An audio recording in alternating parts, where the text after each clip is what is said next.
working with Tita Gabby again? In the beginning, admittedly, medyo awkward talaga. Sobra, okay. from awkwardness to sobrang komportable na kami. We're very good working partners. I can't say we don't keep in touch. Like ngayon, tapos na yung 3 shows, no? It's not like we text each other. Wala, we don't keep in touch. But, we have Casey in common. So that's more than enough. That's more than enough. To maintain something. Yes. We'll never get rid of each other because we have a daughter together. Ano pakiramdam mo, you felt na ganun kainit pa rin yung pagtanggap sa inyo ni Tito Gabby? It was so overwhelming. Kasi parang, wow, Dear Heart, our first movie together came out in 1981. Parang 42 years later, we are still loved as much as parang we just did our first movie together yesterday. These are people that grew up with us. So parang feeling ko, ang meron kami with them na wala siguro sa ibang bata pa, na magkakaroon din naman, yung shared history growing up. Parang we represent their generation and they probably remember certain important events in their lives nung napanood nila yung movie namin na ito o yung movie na yon. So parang naging parte kami ng buhay nila. They grew up with us, tapos because of that, their children got to know us and so on and so forth. May bagong generation na fans ngayon kami. Yung natatanong ko, nakita ko yun kay Mommy, nakita ko yun kay Tita Maria, kay Tito Dick na there's a new generation. Nagugulat sila pag namimit na yung fans, fan ng Mommy mo? Hindi, ako po mismo. That's true. That happens to me too. So ano pakiramdam na more and more people, regardless of the age, na na-appreciate nila what you have to offer? You know, I have a new fan club that is called Gen S. They're the Sharon generation. They name themselves. Okay. And it's kids from 10 to 20s and up. You know, parang they're different groups, no? But it's wonderful kasi parang feeling mo, wow, parang siguro I did something right kasi parang na-cross ko ilang henerasyon na may ginagawa siguro akong tama. And my operative word is inspire.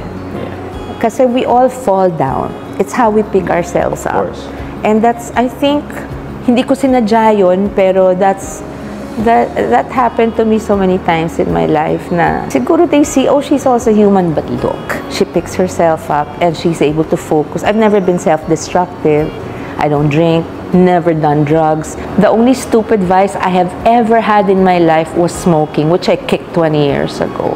Good job. Yeah, a good job, because I said, are you stupid? You're not stupid. You know this is gonna kill you. Why are you doing it? You knew the realization mo, that's why you stopped. Oh, no, I realized it long before I finally quit, because it is a drug. Yes. So once it's in your system, it's not like you can quit cold turkey. It's hard. Oh, so, it's a process. Yes. So I prayed and prayed, and when I got pregnant with Miel, I never, ever went back. Pero nakakatuwa lang din talaga na Gen S, no? Ito, kay Mommy Mega, you've been in the public eye for how long?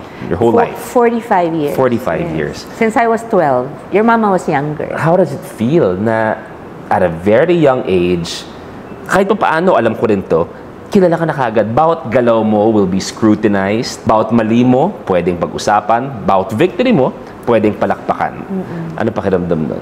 Yung positives, syempre, like any normal human being, syempre, it makes you feel good, they uplift your spirits. Pero pag negative, okay lang sa akin kung constructive. Ang syempre downside nun is maraming mag-iimbento, maraming magsisinungaling para masira ka. To this day, I don't understand how people find joy in doing that to other people.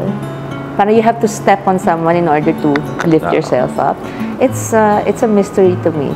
Pero that's part of the whole package. Ang sabi nga ng daddy ko noon, hindi naman pupukulin ang isang puno na hindi nagbubunga. Ibig sabihin, pinag-uusapan ka pa rin. Siguro tingin nila, relevant ka. So, magpasalamat ka na rin sa ganon. They keep you in the news. Although, sabi nga nila, di ba, good news or bad news is still news. Yes. I'd rather just not have any news about me kung gagawa nyo lang ako ng storya or, you know, make assumptions about me na mali or judge agad, yung ganon. Meron kasing criticisms na alam mo, totoo. Oo, yung parang I was raised na, tignan mo rin, kasi baka may ginagawa ka. Tapos, ay, oo nga. Parang nawala ako sa sarili noon. I have to give credit to my parents kasi when you're young, impressionable ka eh. Tapos sisikat ka agad. Ang daling lumaki ng ulo ng isang bata. Diba? Yes. Wala ka pang maturity, hindi mo pa alam yung pwede ka yung downfall side. Di ba, pinupukol ka ng mga issue na ganyan. And one thing about everything is, kung ano man yung kasikatan mo napupunan ng tao, it trickles down. Unfortunately, to your family. That is what hurts the most. Yun yung tatanungin ko, na how does it feel na, even if you don't want to answer, it's okay. Yeah. As a parent, I understand it. Pagka nalalagyan ng kulay, ang hindi naman kailangan lagyan ng kulay. Or binabastos yung mga anak ko. Or binabastos. Na matters. Or parang, family matters na, syempre pag magkapatid, minsan merong hindi pagkakaunawaan, Yes. di ba? You know that, di ba? Yes. Lahat ng pamilya merong ganon. Walang pamilya sa mundo na hindi ganon. What kind of a person picks on your children because they side with one child? Yung away pamilya dapat yon. You don't pit them against each other or compare. True. Because different fathers, you cannot compare apples and oranges.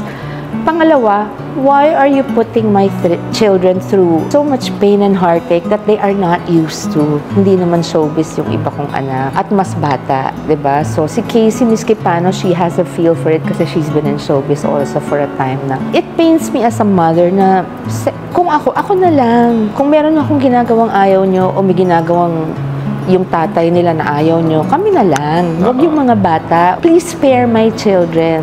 Spare my children. They don't deserve it. Kung gawin ba sa mga anak niyo yun? I'm sure. Gusto nyo? Napakasakit po nun sa isang